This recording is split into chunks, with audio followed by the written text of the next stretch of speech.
Vamos ligar a lavadora. 220. Deixei a parte das placas aqui fora, da placa de potência. Ligou.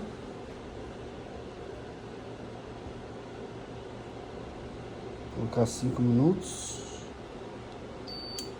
Aquecendo.